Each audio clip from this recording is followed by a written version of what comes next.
በኦዲት ግኝት መሰረት በአጥፊዎች ላይ ተገቢ አስተዳደራዊና ሕጋዊ እርምጃ መወሰድ እንዳለበት የሕዝብ ተወካዮች ምክር ቤት አሳሰበ። በተለያዩ የሀገሪቱ አካባቢዎች በሁለተኛው የእድገትና ትራንስፎርሜሽን እቅድ መካከለኛ ዘመን አፈጻጸም ላይ የሚደረጉ ውይይቶች እንደቀጠሉ ናቸው። የአሜሪካው ፕሬዝዳንት ዶናልድ ትራምፕ ከሰሜን ኮሪያው መሪ ኪም ጆንግ ኡን ጋር የነበራቸውን የውይይት መርሃ ግብር ሰረዙ። ተመልካቾቻችን በድጋሚ እንደምናመሻችሁ ኢቲቪ 57 በሁለተኛ ምዕራፍ ተገናኝተናል። ከዜናዎቹ ጋር አልጋነሽ ተካነኝ። በኦዲት ግኝት መሰረት በአጥፊዎች ላይ ተገቢ አስተዳደራዊና ሕጋዊ እርምጃ መወሰድ እንዳለበት የሕዝብ ተወካዮች ምክር ቤት አሳሰበ። ምክር ቤቱ ባካሄደው 26ኛ መደበኛ ስብሰባው የፌዴራል ዋና ኦዲተር መስሪያ ቤት የዕቅድ አፈጻጸም ሪፖርቶችን ገምግሟል። ዝርዝሩን ያዘጋጀው ተስፉ ወልደ ገብርኤል ነው። የሚያቀርብልን ተስፋ ያባተ። የሕዝብ ተወካዮች ምክር ቤት ባካሄደው 23ኛ መደበኛ ስብሰባው የፌዴራል ዋና ኦዲተር መስሪያ ቤት የዕቅድ አፈጻጸም ሪፖርትን ገምግሟል። ለምክር ቤቱ ሪፖርት ያቀረቡት የፌዴራል ዋና ኦዲተር መስሪያ ቤት ዋና ኦዲተር አቶ ገመቹ ዱቢሶ የፋይናንስ ሕጋዊነት ኦዲትን በተመለከተ ሪፖርታቸው ላይ በበጀት ዓመቱ በ173 የፌዴራል መንግስት ባለበጀት መስሪያ ቤቶች ላይ ኦዲት መደረጉን ገልጸዋል። በዚህም መሰረት የጥሬ ገንዘብ ጉድለትን በተመለከተ ከ900 ሺህ በላይ ጉድለት ተገኝቷል። በተጨማሪም በሶስት መስሪያ ቤቶች ቆጠራው ከመዝገብ ጋር ሲነጻጸር የ2.9 ሚሊዮን ብር ማነስ ልዩነት ታይቷል። ከውዝፍ ተሰብሳቢ ሂሳብ ጋር በተያያዘም በ116 መስሪያ ቤቶችና በ15 ቅርንጫፍ ጽህፈት ቤቶች ከ5 ቢሊዮን ብር በላይ በወቅቱ ሳይወራረር ተገኝቷል። በገቢ ሂሳብም ከ1.5 ቢሊዮን ብር በላይ በገቢ ግብር፣ ቀረጥና ታክስ እንዲሁም በሌሎች ገቢ መሰብሰብን በሚፈቅዱ ህጎች መሰረት ሳይሰበሰብ ተገኝቷል ብለዋል። የመንግስትን ገቢ የሰበሰቡ መሆኑን ለማረጋገጥ ኦዲት ሲደረግ በገቢዎችና ጉምሩክ ባለስልጣን ዋና መስሪያ ቤት እና በስሩ ባሉ 17 ቅርንጫፍ ጽህፈት ቤቶች ብር 1.4 ቢሊዮን በሌሎች 49 መስሪያ ቤቶች ብር 49.2 ሚሊዮን በድምሩ ብር 1.5 ቢሊዮን በገቢ ግብር፣ ቀረጥና ታክስ እንዲሁም በሌሎች ገቢ መሰብሰብን በሚፈቅዱ ህጎች መሰረት ሳይሰበሰብ ተገኝቷል። የክዋኔ ኦዲት አፈጻጸም በተመለከተም የ20 አዳዲስና የ6 የተከታታይ ኦዲት ሪፖርቶች አቶ ገመቹ ለምክር ቤቱ አቅርበዋል። ዋና ኦዲተሩ ካቀረቧቸው በርካታ የፕሮጀክት አፈጻጸሞች መካከል የዛሬማ መስኖ ግድብ ግንባታ አፈጻጸም አንዱ ሲሆን ባልተሟላ ዲዛይን ውለታ ተፈርሞ ግንባታ በመጀመሩ ከፍተኛ ኪሳራ ማስከተሉን ገልጸዋል። የዛሬማ ሜይዴ መስኖ ግድብ ግንባታ ፕሮጀክት እንደ አውሮፓ አቆጣጠር በጥቅምት 17 2011 በብር 4.1 ቢሊዮን ባልተሟላ ዲዛይንና ውለታ ተፈርሞ ግንባታ የተጀመረ ሲሆን ኋላ ላይ በአዲስ መልክ በኤስጂአይ በተሰራ ዲዛይን መሰረት የፕሮጀክቱ ዋጋ መጀመሪያ ከነበረው 347.7% ጨምሮ ወደ 14.5 ቢሊዮን ከፍ ብሎ የኮንትራት ውለታው እንደገና እንዲከለስ አስገዳጅ ሁኔታ መፍጠሩ የምክር ቤቱ አባላትም በቀረበው ሪፖርት ላይ አስተያየታቸውን ሰጥተዋል። ሁሌ የሚደጋገሙ መስሪያ ቤቶች፣ ተቋማት፣ ትምህርት ሚኒስቴር በተለይ በትምህርት ሚኒስቴር ደግሞ እነዚህ ዩኒቨርሲቲዎች ተደጋጋሚ ለውጥ የሌለው ገቢዎችና ጉምሩክ ባለስልጣን፣ ውጭ ጉዳይ ሚኒስቴር፣ መከላከያ እነዚህ ሁሌ የጀነራል ኦዲተር ሪፖርት ሲቀርብልን ሁሌ አሉ። እነዚህ ተቋማት ለምንድን ነው ለውጥ የማይመጣው? አሁን ባለው ነባራዊ ሁኔታ ውስጥ ሆነን ከ20 ሚሊዮን በላይ ህዝብ ከድህነት ወለል በታች ያለበት ሀገር ውስጥ ነው ያለነው።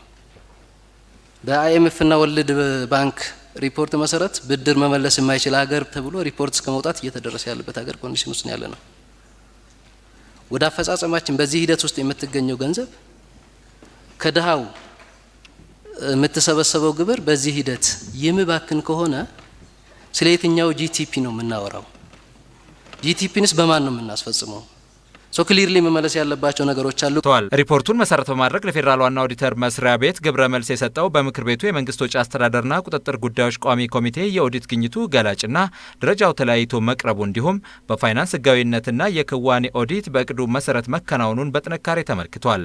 በኦዲት ግኝቱ መሰረት በአጥፊዎች ላይ አስተዳደራዊና ህጋዊ እርምጃ እንዲወሰድም መስሪያ ቤቱ አሁንም ሚናውን አጠናክሮ መቀጠል እንዳለበትም ቋሚ ኮሚቴው አሳስቧል። በሀገሪቱ የፋይናንስ ህግና ደንብ መሰረት የመንግስት ገንዘብ የባከኑ ከህግና ደንብ መተላለፍ ግዢ የፈጸሙ የመንግስት አካላት የስራ ኃላፊዎች፣ የሂሳብ ባለሙያዎች በኦዲት አስተያየቱ መሰረት መሻሻል ያለባቸውን እንዲያሻሽሉ፣ መመለስ ያለባቸውን ገንዘብ እንዲያስመልሱ በተለይ የግዢ ህግ በግልጽ ተላልፎ በተገኙ አካላት ላይ የፌዴራል ዋና ኦዲተር መስሪያ ቤት አስተያየትና በግዢና ፋይናንስ ደንቡ መሰረት በህግ እንዲጠየቁ ሊደረጉ ይገባል።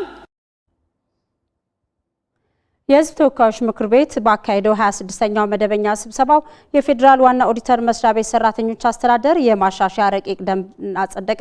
የማሻሻያ ረቂቅ የውሳኔ ሀሳብ ለምክር ቤቱ ያቀረቡት የመንግስት ወጪ አስተዳደርና ቁጥጥር ጉዳዮች ቋሚ ኮሚቴ ሰብሳቢ ወይዘሮ ወይንሸት ገላሶ ደንቡ በፌዴራል ዋና ኦዲተር መስሪያ ቤት በህገ መንግስቱ የተሰጠውን ኃላፊነት በሚገባ ለመወጣትና የመስሪያ ቤቱ መዋቅርና የደሞዝ ስኬልን በማሻሻል ብቃት ያለው ባለሙያ ለመሳብና ያለውን ለማቆየት ያስችላል ብለዋል።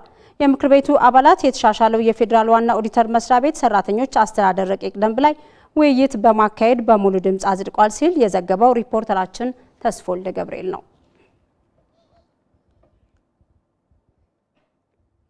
ለአምራች ኢንዱስትሪ ዘርፍ የተሰጠው ትኩረት አበረታች ቢሆንም በዘርፉ ያሉ ተግዳሮቶች የአቅማቸውን ያህል እንዳይሰሩ ማድረጉን በአማራ ክልል በዘርፉ የተሰማሩ ባለሀብቶች ገለጹ። የብድር አቅርቦቱ ጣውረድ፣ የሰለጠነ የሰው ኃይል እጥረት፣ የመብራት መቆራረጥና የሌሎች መሰረተ ልማቶች አለመሟላት የዘርፉን ተወዳዳሪነትና ውጤታማነት ችግር ውስጥ ከተውታል ተብሏል። ራይል ፍሬው ዝርዝር አላት። በክልሉ መንግስት በተቋቋሙ 29 የኢንዱስትሪ መንደሮች ወደ ስራ ከገቡት መካከል ዩኒክ የማካሮኒ ፋብሪካ አንዱ ነው። በአሁኑ ወቅት ለአምራች ኢንዱስትሪው ዘርፍ የተሰጠው ትኩረት እንዳበረታታቸውና ወደ ስራ እንዲገቡም አቅም እንደሆናቸው ባለሀብቱ ይናገራሉ። ከዚህ በፊት በዱቄት ፋብሪካ ነው ተሰማርተን ስንሰራ የነበረው። የዱቄት ፋብሪካውን ግብዓት ወደ ማካሮኒ ለመቀየር በተነሳሽነት አቅርበን መንግስትም የቦታ ድጋፍ አድርጎልን ማሽኖችንም እንድንገባ አግዞን ያው እዚህ ደረጃ ደርሰናል። ያው ማሽኖቻችን በጣም ኦሪጂናል የጣሊያን ማሽኖች ናቸው። በቀን 360 ኩንታል በአንድ ወር 11000 ኩንታል ማካሮኒ የማምረት አቅም አለ። ለጥሩ ድል መንግስት ትክክለኛ አለማለው ብሎ ለተሰለፈ ሰው የቦታ አቅርቦት እኛ ክልል ላይ ችግር አለ ብዬ አልወስድም። ያው ትክክለኛ ለሚያለማ ሰው መንግስት ቦታዎችን አዘጋጅቷል። የመንገድ ጠረጋ ምናምንም አካሂዷል። ያው እና የቦታ አቅርቦቱ ምቹ ሁኔታ አለ ብዬ ነው ማምነው። የአምራች ኢንዱስትሪው ዘርፍ ለባለሀብቶችም ሆነ ለሀገር ውጤት የሚመዘገብበት ነው ያሉት ባለሀብቶቹ በመስኩ ያሉ ተግዳሮቶች አቅማቸውን ያህል እንዳይሰሯቸው ይናገራሉ። የደንበኛ ችግር የለብንም። እንደውም ደንበኞች የማድረስ ሩጫ ነው ያለው። ያለና አቅመን ውጤታማ እንድንሆን ይሄ እነዚህ ነገሮች የመብራትና የስራ ቦታ ችግርን የሰው ኃይል በተለይ የሙያተኛ ጥረት አለ። እሱ አሁን እኛ የምግብን ሴክተር ጠቅለል አድርገን ለመያዝ ወደ ብስኩትም ወደ ፓስታ ነው ለመሄድ ያሰብነው፣ ግን የብድሩ ሁኔታ ትንሽ በጣም ደካማ ነውና መሸጋገር አልቻ የፒፒ ቀረጢት ፋክተሪዎች ቦታ ወስደናል፣ መንግስት እንድንወስድ አድርጎናል። ግን ወደ ስራ እንድንገባ በዋናነት ግን የብድር አቅርቦቱ በጣም ደካማና አነስተኛ ሆኖ ያቀድነውን ያክል መንቀሳቀስ የማንችልበት ሁኔታ ላይ ነው። የማምረት አቅማችን ብዙ ነው፣ ያው ስቶክም ይዘን መስራት የማንችልበት ሁኔታ ነው ያለነው። ሌላው መብራት ትልቅ ኪሳራ ውስጥ ያባንም ያለን ምርቶቻችን ማሽን ውስጥ እንደገቡ ከሄደ መብራቱ ወደ 30 ሺህ ብር በአንድ ሰዓት ለ3 ሰዓት ማሽን 3 ሰዓት ግዴታ ነው ሲባዛ ወደ 90 ሺህ ብር ነው ሎስት የሚያደርገን ማለት ነው። የሁለተኛው የእድገትና ትራንስፎርሜሽን እቅድ አጋማሽ ዘመን አፈጻጸም ላይ በንግድና አምራች ዘርፍ የተሰማሩ ባለሀብቶች ጋር ውይይት እየተካሄደ ነው። በውይይቱ ላይም ለዘርፉ እድገት እንቅፋት የሆኑ ተግዳሮቶች የተነሱ ሲሆን በሚቀጥለው የእቅዱ ዓመታት ችግሮችን ለመፍታት እንደሚሰራ ተገልጿል።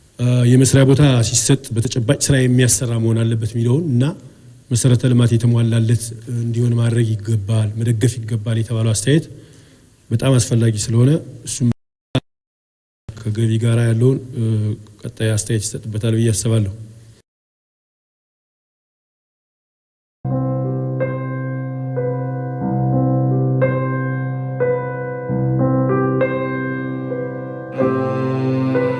ከየትኛውም የፖለቲካ አመለካከት በላይ አገራዊ አንድነት ይበልጣል። አንድነት ማለት ግን አንድ አይነትነት ማለት እንዳልሆነ ሊሰመርበት ይገባል። አንድነታችን ልዩነቶቻችንን ያቀፈ፣ ብዝሃነታችንን በህብረ ብሔራዊነት ያደመቀ መሆን አለበት። በጾታ፣ በፖለቲካ አመለካከት፣ በሃይማኖት ያሉ ልዩነቶች እንደ በረከትነታቸው በፍቅር በማስተናገድ ከልዩነታችን የሚነሳ አለመግባባት ቢኖር እንኳ ከፍትህ እንጂ ከበደል ጋር ባለመተባበር ሞራላዊ እይታዎቻችን ልናስተካክል ይገባል። ኢትዮጵያ የጋራችን የኛ የሁላችን መሆኗን ተገንዝበን የሁሉም ድምጽ የሚሰማበት ሁላችንም የሚያሳትፍ ዴሞክራሲያዊ ስርዓት የመገንባቱን ትግል አጠናክረን እንቀጥላለን።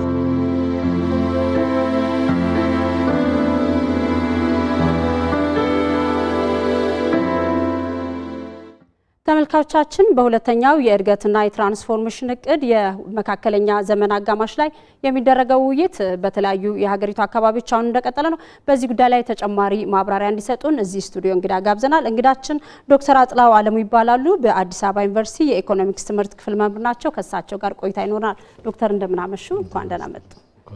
ቀደም ሲል የተላለፈውን ዜና አብረን ተመልክተናልና በሁለተኛው የእድገትና ትራንስፎርሜሽን የእቅድ ዘመን ግምገማ ላይ ቀደም ሲል እንደተመለከትነው የኢንዱስትሪ ዘርፉ ያው በመንግስትም በኩል ትኩረት ቢሰጠውም የተፈለገውን ያህል እድገት አላስመዘገበም። በተለይ ደግሞ በአምራች ዘርፉና ምንድናቸው ተግዳሮቶቹ? የታሰበውን እቅድ ለማሳካት ያልተቻለው ለምንድን ነው? እርግጥ ነው ይሄ የማኑፋክቸሪንግ ዘርፉ ከብዙ ጊዜ ጀምሮ ብዙ ተግዳሮቶች ያሉበት ነው። በተፈጥሮም አስቸጋሪ ነው። ነገር ግን በመንግስት ጣልቃ ገብነት ብዙ ነገሮች ሊስተካከሉ ይችሉ ነበረ። ትኩረትም የተሰጠው ከቅርብ ጊዜ ወዲህ ነው ማኑፋክቸሪንግ ዘርፉ እና እነኚህ ተግዳሮቶች በመጀመሪያ ደረጃ ብዙ ነገሮች በአገር ውስጥ ለመስራት ይቻላል የሚለው አስተሳሰብ በሁሉም ጋር እኩል የሚስተናገድ ሀሳብ አይደለም። ብዙ ነገሮችን ቻይናዎች ወይም ቱርኮች ወይም ህንዶች እንዲሰሩልን የምንፈልግ ኢምፖርት ላይ የምንንጠለጠል ነን። በብዛት የውጭ ሀገር እቃዎችን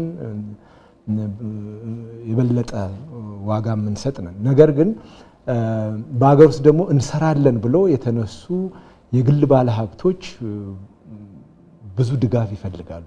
ነገር ግን ያ ድጋፍ በምድር ላይ የለም። ያለው ምንድነው?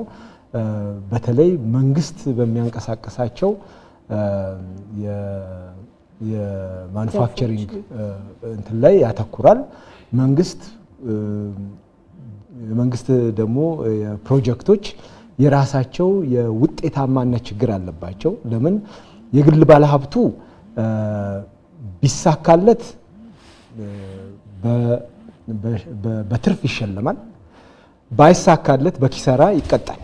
ነገር ግን በመንግስት እጅ ያሉ ነገሮች እነኚህ ነገሮች ይላቸው ቢከስርም ቢያተርፍም ይሄ በእንግሊዝኛው ፕሪንሲፓልና ኤጀንት የሚል ግንኙነት አለ እና ያ ችግር አለ።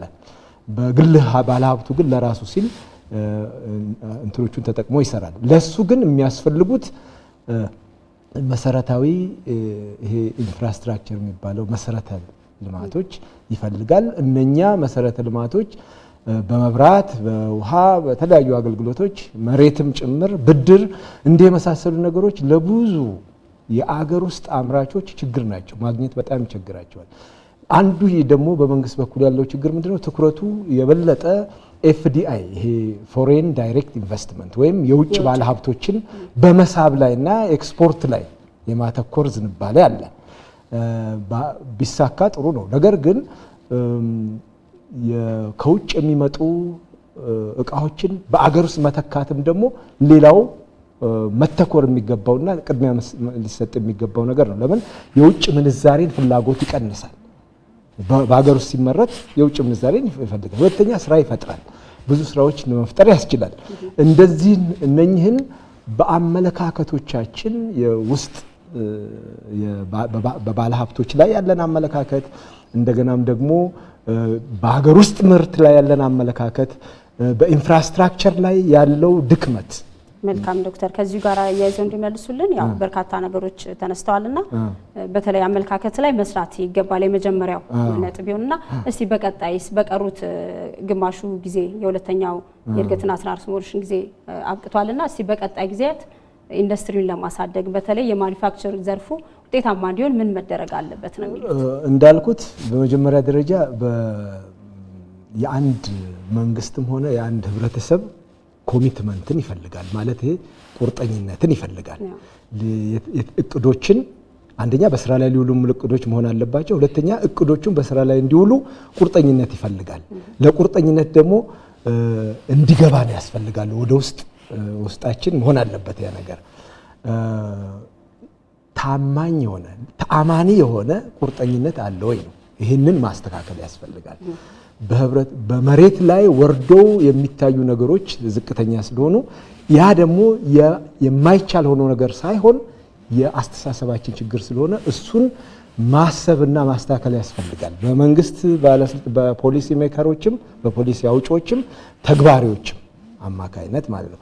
ህዝቡም እንግዲህ ያንን ነገር የማኑፋክቸሪንግ አስፈላጊነትን መረዳት አለበት። ብዙ ጊዜ የተግባባን ይመስለናል። ነገር ግን ማኑፋክቸሪንግ በጣም አስፈላጊ ለመሆኑ አሁን በቅርብ ጊዜ ነው ማውራት የጀመርነው። ስናወራውም ደግሞ እኩል ነው ወይ የምንወስደው ይሄን ነገር ምን ማለታችን መግባባት መደረስ አለበትና አስፈላጊው ጥረት መደረግ አለበት። ያ ከሌለ በአፍ ብቻ ማኑፋክቸሪንግ ይደገፋል ቢባል ዋጋ የለውም። ሁላችንም ደግሞ በአገር ውስጥ ምርት ላይ መተማመንና ወደዛ ካልሄድን ሁሉንም ነገር በቻይናና በቱርክ ወይ በህንድ ምናምን ምርቶች ተማምነን መኖር የለብንም። ለዛ መሬት ላይ የወረደ እንትን ይፈልጋል እርምጃ ኮሚትመንት የምንለው ተአማኒ የሆነ ኮሚትመንት። መልካም ዶክተር ስቱዲያችን መጥተው ማብራሪያ ስለሰጡን በተመልካች ስም አመሰግናለሁ። መልካም ጊዜ ነው። አመሰግናለሁ። ኢቲቪ 57 ዜናችን አሁንም ቀጥሏል። ወደ ቀጣዩ ዜና አልፋለሁ። የሁለተኛው የእድገትና ትራንስፎርሜሽን እቅድ የአጋማሽ ዘመን አፈጻጸምን የሚገመግምና በኦሮሚያ ክልል አዳማ ከተማ የሚካሄደው መድረክ አሁንም እንደቀጠለ ነው። በውይይቱ ባለድርሻ አካላት የተሳተፉበት ሲሆን በእቅዱ መሰረት ያልተሰሩና ሊፈቱ የሚገባቸው ነጥቦችም ተነስተዋል። ተመስገን ሽፈራው ዝርዝር አለው። ሁለተኛው የእድገትና ትራንስፎርሜሽን ፕላን የሁለት ዓመት ከግማሽ አፈጻጸም የግምገማና የውይይት መድረክ በኦሮሚያ ክልል አዳማ ከተማ በመካሄድ ላይ ይገኛል። በውይይቱ እቅዱን ለማሳካት እንዲያስችል ሁሉም ባለድርሻ አካላት የተሳተፉበት ሲሆን በግብርና በወጣቶችና ሴቶች እንዲሁም የግሉ ዘርፍ አንቀሳቃሾች የተሳተፉበት ግምገማ ተካሂዷል። ለውይይቱ ተሳታፊዎች በሀገርና በኦሮሚያ ክልል ደረጃ ያለው የእቅድ አፈጻጸም ረቂቅ ሪፖርት የቀረበላቸው ሲሆን ተሳታፊዎችም ያልተሰሩባቸውና ሊፈቱ ይገባል ያሏቸውን ሀሳቦች ሰጥተዋል። እቃዎችን ገዝተን ቦታ ተከራይተን እየሰራን ያሉ ጨረታዎች ላይ ግን መሳተፍ አልቻልንም። እየተጋፋን ያለነው ከባለ ሀብቶች ጋር ነው። ሚልክ ፕሮሰሰሮች ላይ ከፍተኛ የሆነ የወተት እጥረት ታይቶባቸዋል ወይም አለባቸው። የወተት እጥረት የትኛውም ዴሪ ፕሮሰሲንግ እያገኘ አይደለም ጥሬ ወተት። እነዚህን እንደ ምክንያቶች የያዝኩት ምንድነው? አንደኛ ወተት በገበሬዎች አካባቢ ላይ ያለው በደላሎች መያዝ ከፍተኛ ችግር ፈጥሯል። ዴሪ ፕሮሰሱ ላይ የሰው ሀብት አስተዳደር ላይና የማይክሮ ዘርፍ ላይ ያሉ ጥቃቅን የመንግስት የበታች አካሎች የተጫወቱ ያለው ሚና በጣም ትልቅ ነው። እዛ ላይ መንግስት ወርዶ ሊሰራ ይገባል። ማይክሮ ላይ ስፔሻሊ በጣም ትልቅ ችግር አለ። እንደ ሀገር ያለው የሁለተኛው እድገትና ትራንስፎርሜሽን እቅድ አፈጻጸም ዝቅ ያለ ቢሆንም በቀሪው ጊዜ የተሻለ ውጤት ለማስመዝገብ እንደሚሰራ ከኢቲቪ ዜና ጋር ቆይታ ያደረጉት የግብርናና እንስሳት ሚኒስትር ዴኤታው ዶክተር ፍሬዎት ወልዳና ተናግረዋል። በአማካይ ሲታይ ከሚጠበቀው ወረድ ያለ ነው። ስለዚህ ከዚህ የምንገነዘበው ቀጣይ 2 ዓመት ወይም ቀሪውን የትግበራ ጊዜ ፈጠን ባለ መንገድ ሻል ባለ አሰራር ልናካክስ የምንችልበትን መንገድ መፈለግ እንደሚኖርብን ነው። እቅዱ እንደ ሀገር ዝቅ ያለ አፈጻጸም ቢኖረውም ከባለፉት ዓመታት ጋር ሲነጻጸር በዜጎች የነፍስ ወከፍ ገቢና በአጠቃላይ የምርት መጠን ላይ ለውጦችና እድገቶች መመዝገባቸው በውይይት መድረኩ ተነስቷል። ከዚህ አንጻርም የኦሮሚያ ክልል የእቅድ አፈጻጸሙ የተሻለ መሆኑንና በቀጣይም በትኩረት ሊሰራባቸው የሚችሉ ዘርፎችን በመለየት እቅዱን ለማሳካት እንደሚሰራ ተገልጿል። የጂቲፒ2 ፐርፎርማንስ በኦሮሚያ ከሞራ ጎደል ማከለኛ ደረጃ ነው ለማለት ይቻላል። ምክንያቱም አብዛኞቹ እቅዶቻቸውን ባያሟሉም ካለፈው አመት የጂቲፒ መነሻ ጋር ሲወዳደር በተለያየ መንገድ የመጡ ለውጦች አሉ። ወይንም የቀሩትን 2 አመታት የቅንጅት እቅድ ኢንቲግሬትድ አግሪካልቸራል ፕላኒንግ የሚለውን በክልል ደረጃ ይተገበራል ማለት ነው። ይሄ በሚተገበርበት ጊዜ እያንዳንዱ የራሱ የሆነ ኃላፊነት አለበት። እያንዳንዱ የተለካና በወቅትና በጊዜ የተገደበ ስራ ይሰጠዋል። አብሮ መሰረታዊ ለውጥ ያመጣል። አንደኛው ይሄ። ሁለተኛ ችግር የለየነው የዘመናዊ ወይንም የኤክስቴንሽን ስርዓቱን በፈለግነው መንገድ ያለ ማጠናከራችን ነው። አሁን ኤክስቴንሽን ስንል አዳዲስ ሀሳቦችን አዳዲስ የግብርና ስርዓቶችን መጠቀም ነው።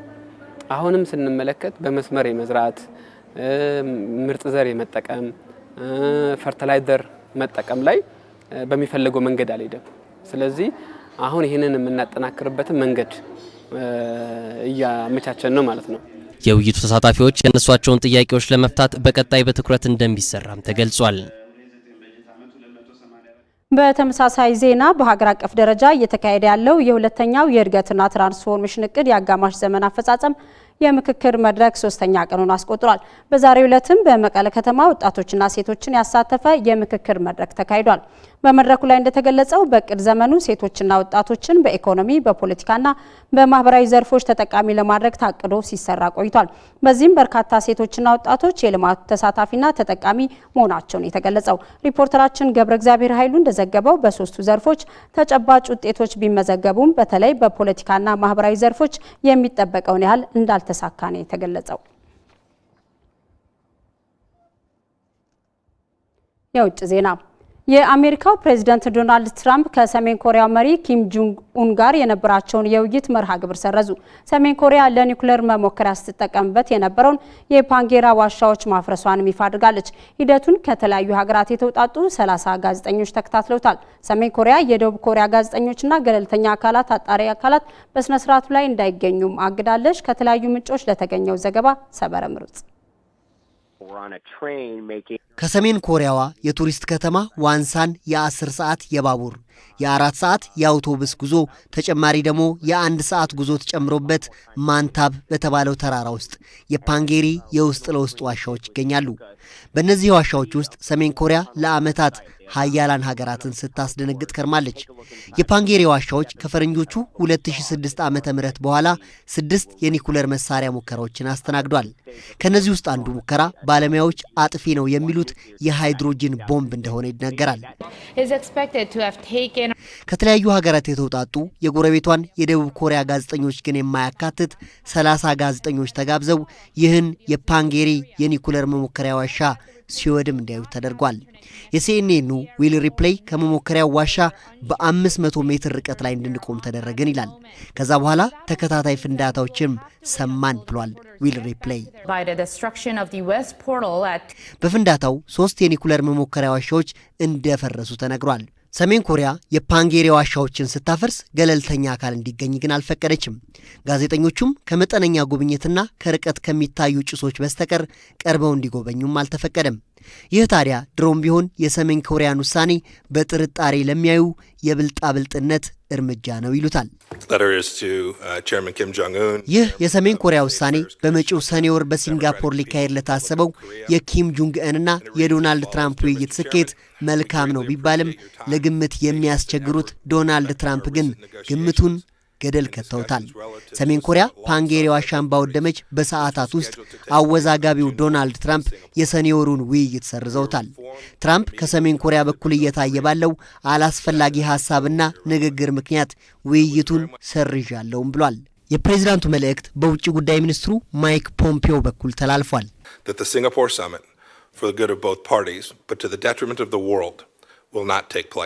በሲንጋፖር የተያዘው የውይይት እቅድ ለሁለቱም ወገኖች ጥቅም ሲባል ለዓለምም ሰላም ሲባል ሰርዘነዋል። እናንተ ስለ ኒውክሌር አቅማችሁ ታወራላችሁ፣ የኛ ግን ከናንተም ይበልጣል። ሁሌም የምጸልየው ግን ጥቅም ላይ እንዳይውሉ ነው። አንድ ቀን እንደምንገናኝ ተስፋ አድርጋለሁ። ሐሳባችሁን ከቀየራችሁ ለኔ ለመደወልም ሆነ ለመጻፍ እንዳታመነቱ። ለዓለም ዘላቂ ሰላም ትልቁ ድል አምልጦናል። ይህ ለዓለም መጥፎ ታሪክ ነው። Donald J. Trump, President of the United States of America. ሰሜን ኮሪያ በማለዳ የኒኩለር መሞከሪያ ዋሻዎቿን አውድማ ለኮሪያ ልሳነ ምድር ፖለቲካ ተስፋን ስትሰጠው ዶናልድ ትራምፕ ደግሞ በምሽቱ ውሳኔያቸው ተስፋውን አጨልመውታል። ነገሮች ወዴት ይሄዱ ይሆን የሚለው ደግሞ አጓጊ ሆኖ ቀጥሏል። ተመልካቾቻችን ቀጣዩን የአየር ትንበያ ዘገባ ተከታትለን እንመለስ።